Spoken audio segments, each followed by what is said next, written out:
दोस्तों आज बात करेंगे डेफ्लाज़ाकोट टैबलेट के बारे में। इस वीडियो में जानेंगे डेफ्लाज़ाकोट टैबलेट के क्या मेजर यूजेज होते हैं, ये कितना इफेक्टिव होता है, क्या साइड इफेक्ट होते हैं, कितने दिन तक लेना चाहिए, किस किस उम्र के व्यक्ति के लिए अच्छा रहता है और किस किस मेडिकल कंडीशन में पेशेंट को लेना चाहिए। तो वीडियो के अंत तक बने रहिए।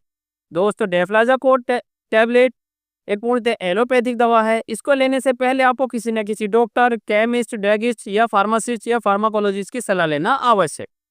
दोस्तों टेफ्लाजाकोड एक स्टेरॉइड मेडिसिन है जिसका मॉलिक्यूलर फार्मूला C25H31NO6 होता है।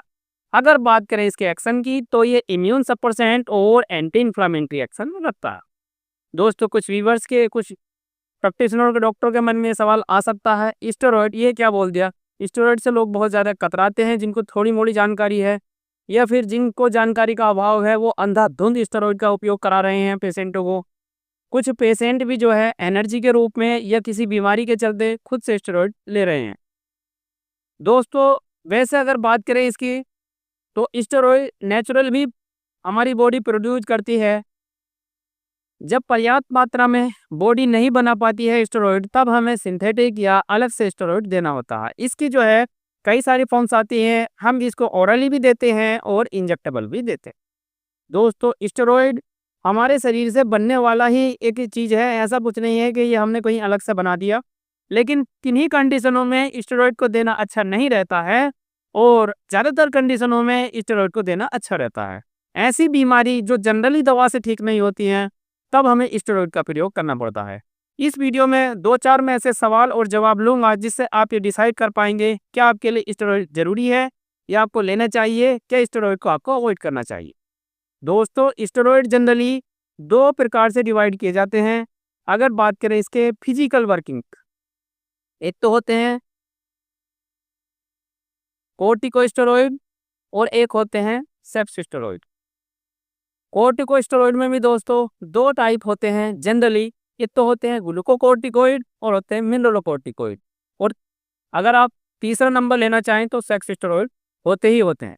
दोस्तों इनके अलग अलग फंक्शन हैं, अलग अलग बीमारियों में ये दिए जाते हैं, लेकिन इनका एक फिक्स टाइम होता है, फिक्स डोज होती है और सीवियरिटी को देखते हुए, बीमारी को देखते हुए तब स्टेरॉइड प्रिस्क्राइब करना सही रहता है। अदरवाइज स्टेरॉइड को भूल के लेने की भी सलाह नहीं दी जाती है, क्योंकि हमारी बॉडी में उसके जो है बहुत गंभीर दुष्प्रभाव देखने को मिलते हैं और पेशेंट जो है लाइफ टाइम ऐसी बीमारी से जूझने लगता है जिसकी उसे कभी जो है संभावना भी नहीं थी।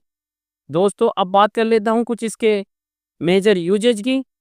वैसे तो ये सभी तरह की ऑटो इम्यून डिजीज में दिया जाता है, जैसे डीएमडी, डायग्नोस्टिक मस्कुलर डिस्ट्रोफी, या फिर किसी को जो है गठिया जैसी शिकायत हो, या फिर ऐसा है किसी को ऑर्गन ट्रांसप्लांट होया हो, लीवर, किडनी, इस तरह का कोई भी ऑर्गन ट्रांसप्लांट हुआ हो, या फिर कोई ऐसी बीमारी है जो इम्यून सिस्टम के रिस्पॉन्स से बढ़ती हो, तब इस दवा को दिया जाता है। जैसे बहुत सारे कंडीशन में अस्थमा जैसी समस्या होती हैं, एलर्जिक कंडीशन होती हैं, बहुत सी एलर्जिक रिएनाइटिस, डर्मेटाइटिस, इस तरह के और भी बहुत सारे ऐसी जो है कंडीशन होती हैं जिसमें स्टेरॉइड दिए जाते हैं। ये अलग अलग डोज होती हैं अलग अलग स्टेरॉइड की।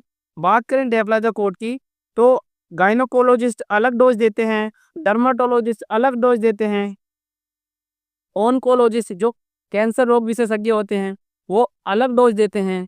दोस्तों इसका कार्य क्षेत्र बहुत बड़ा है, इसलिए इसकी डोज भी अलग अलग डॉक्टर जो है बीमारी की सीवियरिटी के हिसाब से डिसाइड करते हैं और पेशेंट को जो है लंबे टाइम भी लेने की सलाह दी जाती है, कभी कभी शॉर्ट टाइम में भी काम बच जाता है।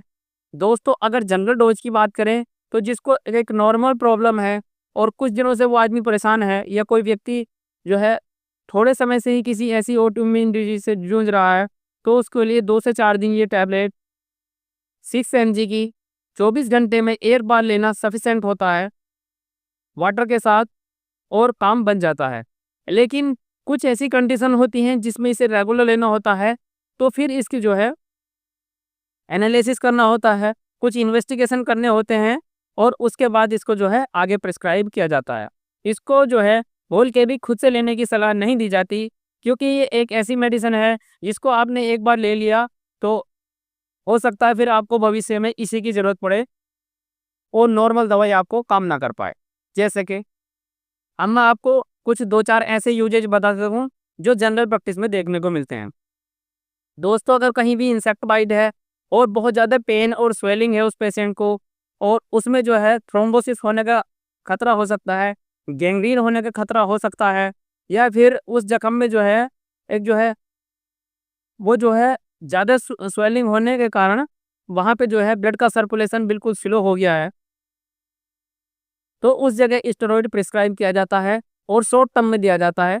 3 से 4 दिन स्टेरॉइड देने के बाद जो है पेशेंट जो है पूर्णतः जो है रिकवर कर जाता है। अगर ऐसी कोई बीमारी है जिसमें जो है हमें ऑर्गन ट्रांसप्लांट करने की ज़रूरत है, तब इसको सर्जरी के पहले भी दिया जाता है। दोस्तों अगर आप एक जनरल फिजिशियन हैं तब इस दवा को प्रिस्क्राइब करने से बचें, और जैसी बीमारी है पेशेंट की उसी डिपार्टमेंट के डॉक्टर को रेफ़र कर दें। उससे क्या होगा कि वो सही इन्वेस्टिगेशन भी करा पाएँगे, साथ में इसकी सही डोज़ भी पेशेंट को दे पाएँगे, जिससे कोई भी आने वाले समय में उसको इस दवा से नुकसान नहीं होगा और पेशेंट जल्दी ही रिकवर कर जाएगा। उम्मीद करता हूँ दोस्तों आपको डेबलाज़ेपोर टैबलेट से रिलेटेड सारी क्वेरी सॉल्व हो गई होंगी। फिर भी आपको कोई सवाल बच जाता है तो आप कमेंट बॉक्स में कमेंट कर सकते हैं। मैं आपके सवाल के जवाब की देने की पूरी कोशिश करूँगा। दोस्तों वीडियो अच्छी लगी है तो वीडियो को एक लाइक कर दें, चैनल पर नए हो तो सब्सक्राइब कर दें। मैं मिलता हूँ किसी नए वीडियो में नए टॉपिक के साथ, तब तक चैनल को विजिट करते रहें।